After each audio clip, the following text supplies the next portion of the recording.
Talk about laying an egg, guys. A fat, big time egg by the Boston Celtics. Yeah. So Boston ends up losing 103-84 to a lesser, some would say, Miami Heat team. Me, I don't think they're a lesser team. Team-wise, they're not. Player-wise, that's a whole nother story. If you want to say they have the better players, you got me there.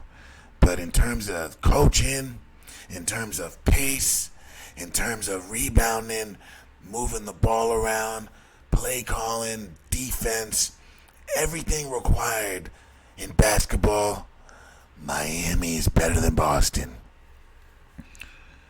That's what Jason Tatum and the Boston Celtics did.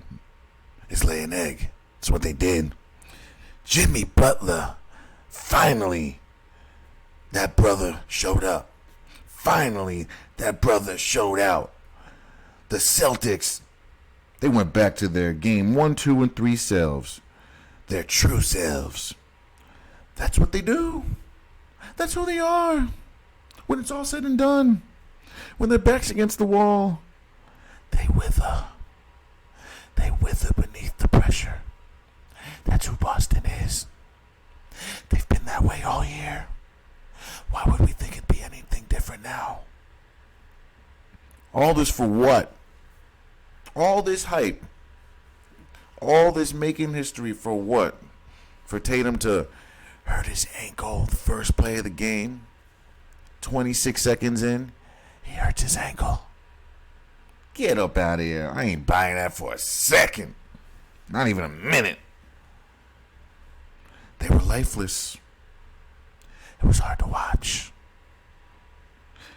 I still hold Jason Tatum responsible, though, and accountable. Even though he was hurt, you stayed out on the court. If you were really injured, you would have went like this.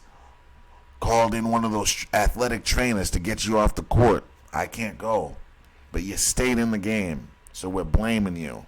You get no outs. We ain't giving you a pass. You're 6'8".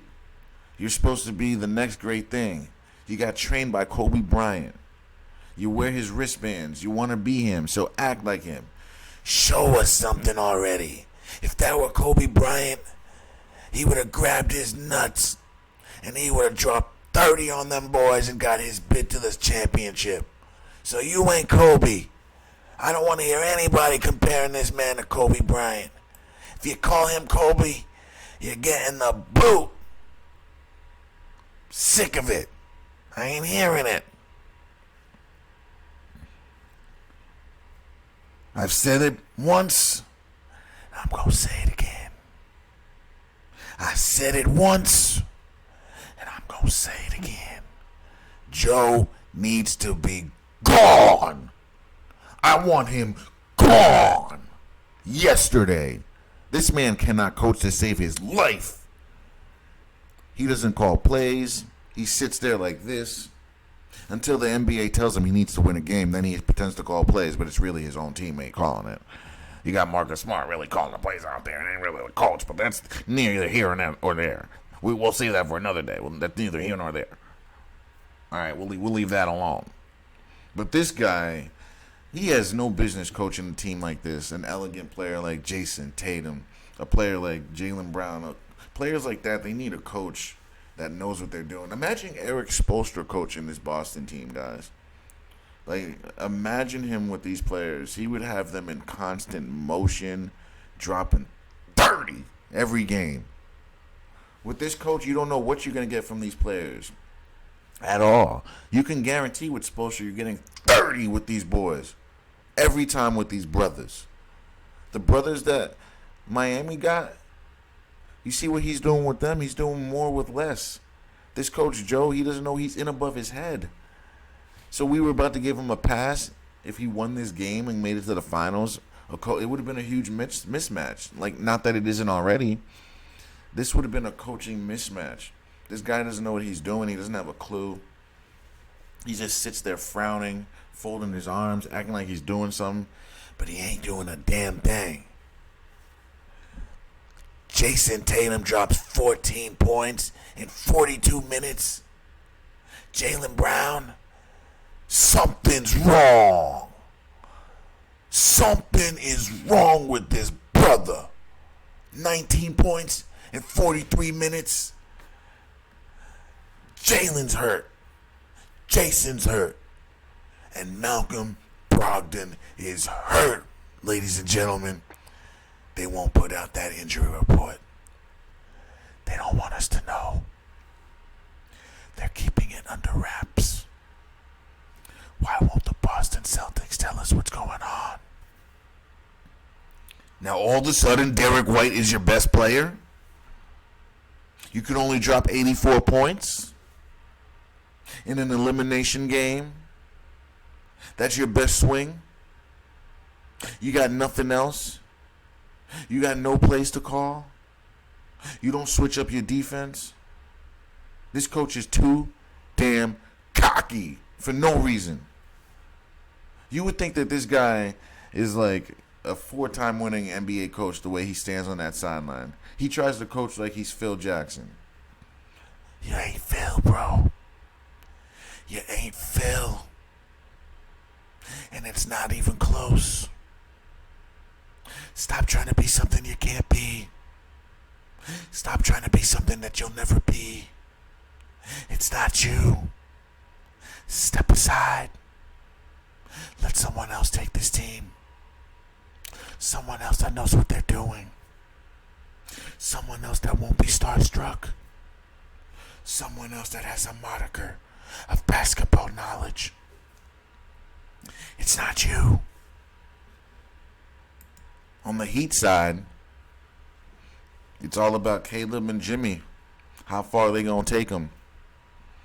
I'm not going to go too far into the matchups. I'm going to save that for tomorrow and beyond. But roughly, I would think that you're going to put Jimmy on Jamal Murray, right? Jimmy, you got to lock him down, boy. Then you're going to put Caleb Martin on Actually, no. You're going to put Max Struss on KCP. Then you put Caleb Martin on Michael Porter. Then you're going to need Kevin Love on Aaron Gordon. This is why I think they rested Kevin Love for this series. They didn't want to burn him out because they knew they were going to need him for the finals. They knew it.